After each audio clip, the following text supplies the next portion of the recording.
Joining us on the hotline is a man that was the head coach at Boise State and also with those Washington Huskies, and that is Chris Petersen, kind enough to join us on the Zach Gelb Show on CBS Sports Radio. Coach, appreciate the time. How are you? I'm good. My pleasure, Zach. How are you? Well, I'm doing fantastic. So I actually thought of you the other day because I was perusing through Twitter on New Year's Day, and I saw it was the anniversary of that great Fiesta Bowl when you were at Boise State. All these years later, when you look back at that night and what that season meant to you, what are the memories that come back to mind? It was a good night, no doubt about it. Yeah, in some ways, I was talking to somebody about that the other day. Certainly the people from Boise, talk about that game still a bunch. But, in some ways it feels like it just happened a couple years ago. And in some ways it felt like, man, that was a long time ago. And I guess that's kind of how life is in general. But that's what that game feels like to me. Kind of, yeah, I remember so much of it like it was yesterday. But, yeah, that was a long time ago. There were so many iconic memories from that game, but I always wondered this. Did you know that Ian Johnson was going to propose to his girlfriend afterwards? Did you know that? No clue. None whatsoever. And, it's so awesome that they're doing so well. He and Chrissy are still, married and doing great and all those things. But it was so weird because, half the nation or so much of it was just so enthralled with that great game. But then there was a whole other side of things that people were just so enthralled with the marriage and the proposal and how that was going on. The next day, I think those guys got invited back to New York to one of those morning shows to talk about the proposal. And I'm like, wait, we're talking about that or not? We're not talking about the game? We're talking about the marriage proposal? So it was just kind of one of those things where it was just like a culmination of all kinds of craziness that all happened at one time in Arizona. That was a blur probably when you're living through it in the moment, and then you look all these years later and you're like, holy heck, now we're in the year of 2024 and so many people have changed from that game. But in all the chaos and the aftermath of that game, when did you realize that the proposal did go down? Like, did you realize right away or did someone have to tell you? Well, right away, but didn't think much of it till the next day, and then they're getting all these interview requests for the wedding. And what even gets even more wild, I mean, we could talk for so long about this, but what even gets more wild about this, Zach, is I think we fast forward 6 months later. Ian, was only, I think, a sophomore at the time, so he's coming back. The wedding's going to be in the summertime. I'm in a compliance meeting with Ian, Chrissy, her parents, our compliance office, to make sure all this is legal in terms of like fans wanting to send them gifts. And I remember thinking, is this for real that I'm sitting in this meeting right now trying to figure out how to get next year's team ready to go, and we're talking about wedding gifts? But that's how it was back in the day. Yeah, that's just how ridiculous Chris Petersen, the NCAA, was. Like, I used to I once read an article that you could give players a bagel, but then if you supplied them with cream cheese or butter, it would have been an infraction. Yes, as well as trail mix was fine as long as there was not M&Ms in it, and you'd have to take that out to give it to them. It was just all kinds of stuff. And, that's part of the reason we are where we are right now, basically with no rules, no restrictions, no nothing, because the NCAA was so far behind on the times and wouldn't adjust and adapt. And so after a while, that's just not gonna fly. And so here we are. And with everything in life, there's good and bad things. I do think, though, the transfer portal and NIL, it's very good for the players, even though it's an adjustment for the coaches. But it feels like there's no structure right now in college football, and there's no rules. And if we really knew everything that was going on, it does come off to me as like the wild, wild west right now. Well, there's no question. I mean, it is the wild, wild west. Players are getting recruited out of their own locker room by other coaches. It's not right what's going on. If people really knew, it's just you shake your head. And we're all, at fault on this whole thing. And like you said, what is best? I think it needs to come back. What is best for the good of the game, the good of the kids, those type of things. In my opinion, still, like I'm not in it, so I try to look at this from objective landscape, an objective lens, and I get the coaches, maybe old school mentality. And if you have that, you should get out of coaching. because you're not winning that battle. Like, you need to adjust and adapt with the times. But I also don't think just wide open, anytime kids are when it gets hard, they're out, they're going to transfer. Like, I know that doesn't work. I think of all the teams that we had through Boise State and even at Washington, us getting to the college football. I can't tell you how hard it was the first 2 years at Washington before the third year we went to the college football playoffs. And I know if you just carte blanche open up I don't know if anyone would even stay. They would not have gone through those hard things. And I go back in my career at Boise State where, and we had a run there when Kellen Moore was the quarterback, at 50-3. Even for those guys where it was going good, we would have lost a lot of guys because it was just too hard. And I think you look back on it, and so many people were like, man, I'm glad I stayed. I'm so glad I stuck this out. I think this is one of the reasons that Washington is where they are today. Because when I stepped away, I know a lot of those kids were thinking, but the transfer portal was not wide open like it is. Then there's 2 years with, Jimmy Lake, and for whatever reason, it just didn't work. And then Kalen DeBoer comes in, and transfer portal starts to open up. And so many of those guys could have chose to move on. They don't know Kalen DeBoer and his staff. And so, there's a lot of people working to keep these kids in place and say, just give them a chance. Like, this is part of the growing process. This thing should get better for you, but you're going to have to trust some things and, go through some hard things. I don't think Washington is where they are today without those kids going through those hard things. I think it's very tough to build a program now, and it's going to be extremely tough for some of the smaller schools. But you do look at the last 2 years, and you never know how the first 2 years are going to go when you take over a program. But Sonny Dykes last year, who was a coaching veteran, right? He had multiple jobs, but year one gets TCU to the national championship game. And here we go with Kalen DeBoer, where he used to coach at Washington, where it's been 2 years, and they've only lost 2 games, and both of those games were by less than 8 points that they lost. So it is amazing, and it speaks to who DeBoer is as a coach, how quickly he was able to trust his players, Chris Petersen, but also his players were able to trust him. Absolutely. And, this is a player's game. And credit to those players for believing, for trusting the message. That's a hard thing these days for these kids to trust messages, trust coaches, because there's just a lot of nonsense going on out there. And so the whole thing that they're growing up in with, NIL and making it all about some money and, and some of the money is for real and that needs to be paid attention to. But I also think they're chasing, money that's not game-changing money. That it's like you're going down the wrong path for the wrong reasons. And so there's a lot of confusion going on out there right now. And it's awesome that they did believe the message, that they did stick it out to trust this man and his coaching staff. And there's no question about it. Kalen DeBoer is as good as anybody in the game today. And it's just amazing what he's done in such a short period of time.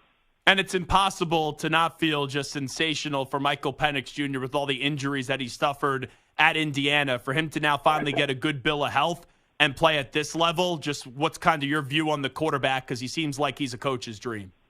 I think it's kind of a shame that so many people really missed how good Michael Penix is all year. Now everybody saw the game and they're like, oh my gosh, how about this guy? And I think everybody that's been with him for the last 2 years has been saying that, oh my gosh, how about this quarterback? And, I think that, I'm not sure if he got his proper due in this whole thing. I mean, we try not to get hung up on external awards and all that because you don't control those things. But the fact that he's a second-team quarterback in the Pac-12, that he's the second runner-up in the Heisman, none of this makes sense to a lot of people that have been watching him and the work that he's put in and how he's elevated this team. It's second to none, and I think people are starting to see that right now. Do you think he should have won the Heisman over Daniels at LSU? Jaden Daniels is a spectacular quarterback, and those stats that he put up, oh my gosh. Most people can't do that stuff in practice. You can't do that on air. So I don't want to take anything away from that. I think the big question, Zach, is like, what really is the Heisman Trophy? What is it? Is it the truly the best player in the country? Well, how do you measure that? Is it the best player that elevates his team and they're playing on, for national championship type awards? And so, we're not playing the same schedules. When you weight the schedules in terms of out of season schedules and those type of things, non-conference schedules. So it's so subjective that it makes it really, really difficult to say, do you think he should have won or not? I mean, I just know that Washington is not where they are 1,000% without that quarterback that they have there. Talking to Chris Petersen right now, the former coach at Washington and also Boise State. When you get to this matchup, I think the biggest talking point when I look at just on the field, not is this going to be Harbaugh's final game and the story behind both the teams, but on the field is going to be the Michigan run game because that could be the best defense for Michael Penix Jr. if you get Corum and Donovan Edwards, who's the strength of that Michigan team, going, and they could get on long drives and kind of bleed out that clock and keep Penix on the sideline. Yeah, you're 100% right on that. And I don't think Washington has really seen a run game to this magnitude.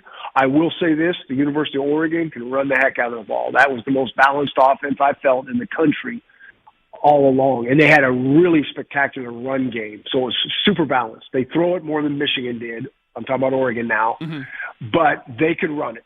Now, I will say this, in the two times that Washington played Oregon, they neutralized that run game, especially the second time. They kept Oregon's offense on the sideline.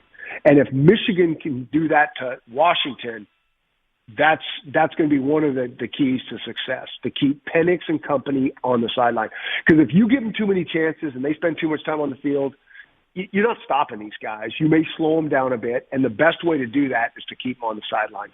Well, it got hairy at the end of that game up against Texas. It looked like Washington was going to cruise to a victory, and then they almost choked that game away. How did you kind of process the final 3 minutes, Chris Petersen? Yeah, it was crazy because I felt like you did too. It's like, yeah, they got this thing wrapped up. And then it was kind of this series of unfortunate events that all, it's like they took no time off the clock. And then the injury timeout. I don't like that rule, by the way. Yeah, I think everybody's kind of starting to open their eyes on that whole thing. So the offensive player gets hurt, the clock stops. That really had a huge effect. But it wasn't any one thing. It was a couple of things, and credit to Texas for battling back. But it did feel like that. It was kind of like an NFL game. You see these NFL games, and one team has control, and then late in the fourth quarter, you're like, this is a one-score game. These guys can go down the field and score if they do that. It seems like so many NFL games are like that when you get these evenly matched teams, and that's exactly what happened on Saturday night. And Washington's defense, which they've done all year long, they swell up and they make plays when plays need to be made. We always have this phrase that we've used forever, that stats are for losers. And that is the perfect example of that. Like if you compare stats, Michigan's defense versus Washington's defense, like the stats, they don't add up at all. And in so many ways, like if you just look at stats on teams, that's Washington teams, certainly on the defensive side, you're thinking, no.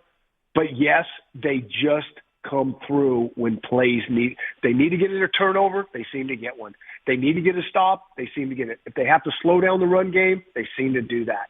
And it's been phenomenal to watch all year long. Coach, last thing I'll ask you, wrapping up with Chris Petersen, when you elected to walk away, I think it shocked a lot of people. And you know that if you wanted a job tomorrow, you could easily get one. There'd be a lot of schools that would be hitting you up to try to get you back on the sideline. Do you have any interest of returning to coach college football? I don't at this time. I think if I did, I would have returned. What I do have interest in is the good of the game and really trying to help coaches navigate this changing landscape that's going on, and really how to stay healthy and at their best, because I don't think people realize how all-consuming this job is. It's really not even like pro football. Pro football, you have your season, and then you have your off-season. You have your draft, and then you have your off-season, and you're doing things, but on a normal pace, normal-type hours, a 7 to 6 type job. In college football, you don't have that. It is 24/7, 365, from recruiting your own team to stay put, the next, round of recruits that starts in their freshman year all the way through their senior year. It's just so much constant chaos at all times, and it's very hard to stay sane in this job for the most part. You lose perspective so quickly in this job because I always say that arena will continually squeeze and restrict you from your best self. And unless you take steps to really build in healthy mechanisms in your life, it becomes a very, very difficult job. And so that's a little bit where my passion is now, Zach, is helping guys try to navigate that and figure that out. Would you want to see it turn into one just 60, 65 team conference and you have divisions inside the conference and just have one commissioner of college football? Do you think that would be a good idea for the future of the sport to get everyone under one umbrella? Yeah, I think Chip Kelly had been talking about that, separating maybe 65 and, 60 and 60 or whatever it is. You'd be a good commissioner for it, by the way. Pardon me? You'd be a good commissioner for it. Yeah, I think Chip might be a good commissioner for it. I think it's something like that. I mean, the thing is so, again, even with the collectives and NIL, nobody's playing by the same rules. Yeah. I think that's the one thing that everybody wants. It's what are we doing here? Let's all play by the same rules. So if we take 60 teams and we say it's going to cost this much money and everybody, is going to put in at least this much money and you can't go over this much and there's probably going to have to be collective bargaining with the players. And I don't think anyone has a problem with players making money at all. I think what everybody has a problem with, there's no guardrails. There's no guidelines. There's no what are we doing. Everybody's just making it up as they go, and there truly is not any governing body. I mean, they're not even paying attention to the stuff that's going on out there right now. They're not even paying attention to the NCAA. They're not even kind of worried about that. They're just going. And nobody likes it, but they don't know what to do. So I do think something needs to happen. I do think something in the next couple of years will probably happen where a group of teams or some leagues break away, and then there can be a fallback mechanism and we can make some rules that make sense for everybody, and let's play by the same rules and get back to where everybody's feeling better about things. Coach, really do appreciate the time today. Enjoy the national championship game on Monday night, and you be well, all right? You got it. All right, Zach. Thanks for having me on. Have a great day. You got it. Thanks so much. There he is, Chris Petersen, joining us on the Zach Gelb Show on CBS Sports Radio. Did a sensational job when he was coaching at Boise State, and also Washington, and the Huskies will play Michigan on Monday night in the national championship game.